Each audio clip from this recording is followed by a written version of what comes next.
Jérémie, chapitre 48, sur Moab.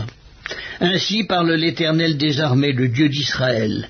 Malheur à Nébo, car elle est ravagée. Kirjataïm est confuse et elle est prise. Misgab est confuse et elle est brisée. Elle n'est plus la gloire de Moab. À Hesbon, on médite sa perte. Allons, exterminons-le du milieu des nations. Toi aussi, Madmen, tu seras détruite. L'épée marche derrière toi. Des cris partent de Coronaïm. C'est un ravage, c'est une grande détresse. Moab est brisé. Les petits font entendre leurs cris, car on répand des pleurs à la montée de Lukit, et des cris de détresse retentissent à la descente de Coronaïm. Fuyez, sauvez votre vie, et soyez comme un misérable dans le désert, car parce que tu t'es confié dans tes œuvres et dans tes trésors, toi aussi tu seras pris, et Kémok s'en ira en captivité avec ses prêtres et avec ses chefs. Le dévastateur entrera dans chaque ville, et aucune ville n'échappera. La vallée périra et la plaine sera détruite.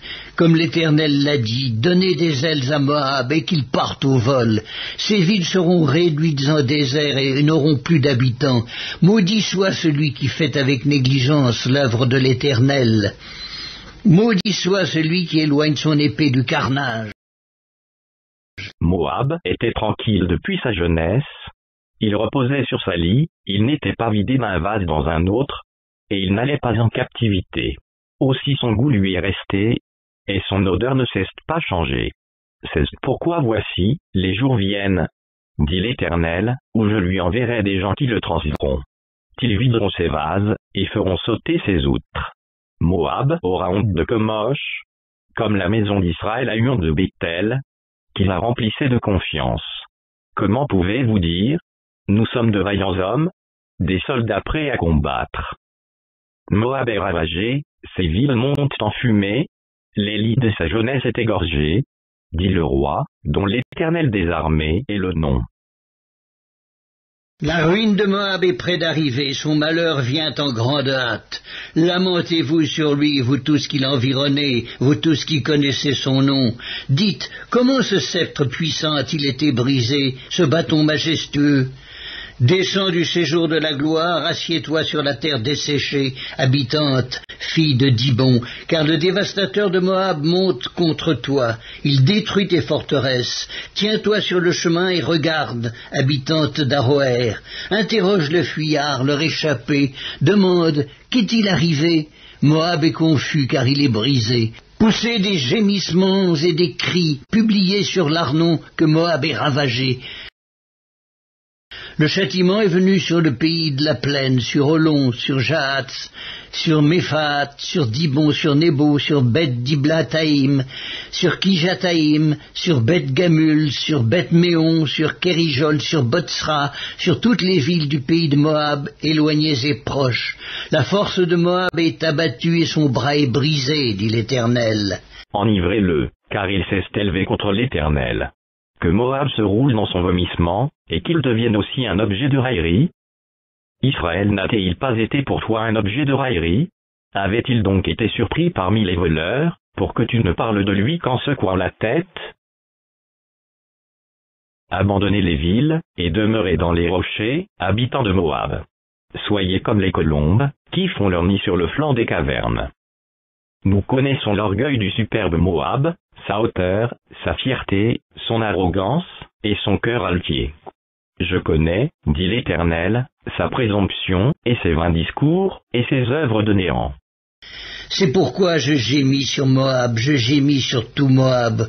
On soupire pour les gens de Kirérès.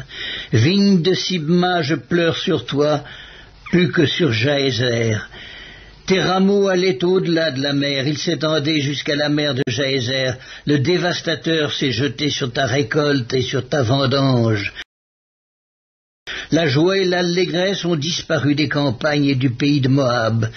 J'ai fait tarir le vin dans les cuves, on ne foule plus gaiement au pressoir. Il y a des cris de guerre et non des cris de joie.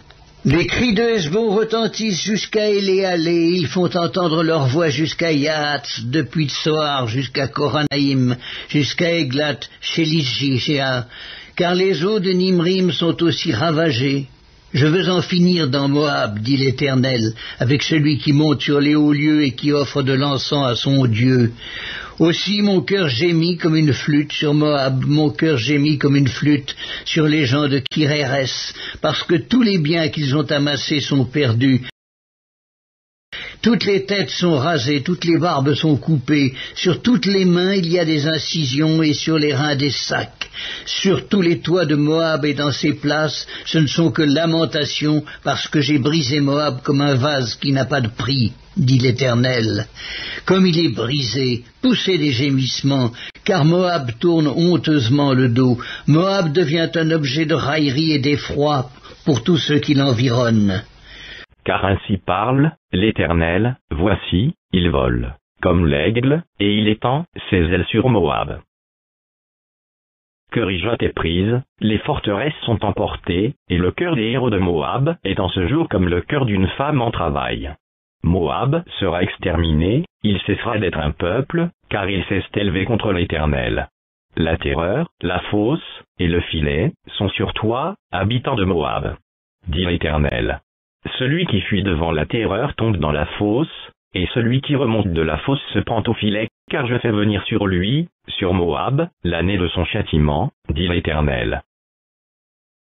À l'ombre de Hesbon, les fuyards s'arrêtent épuisés, mais ils sortent un feu de Hesbon, une flamme du milieu de Sion, elle dévore les flancs de Moab, et le sommet de la tête des fils du tumulte. Malheur à toi, Moab, le peuple de Kémoc est perdu, car tes fils sont emmenés captifs, et tes filles captives, mais je ramènerai les captifs de Moab dans la suite des temps, dit l'Éternel. Tel est le jugement sur Moab.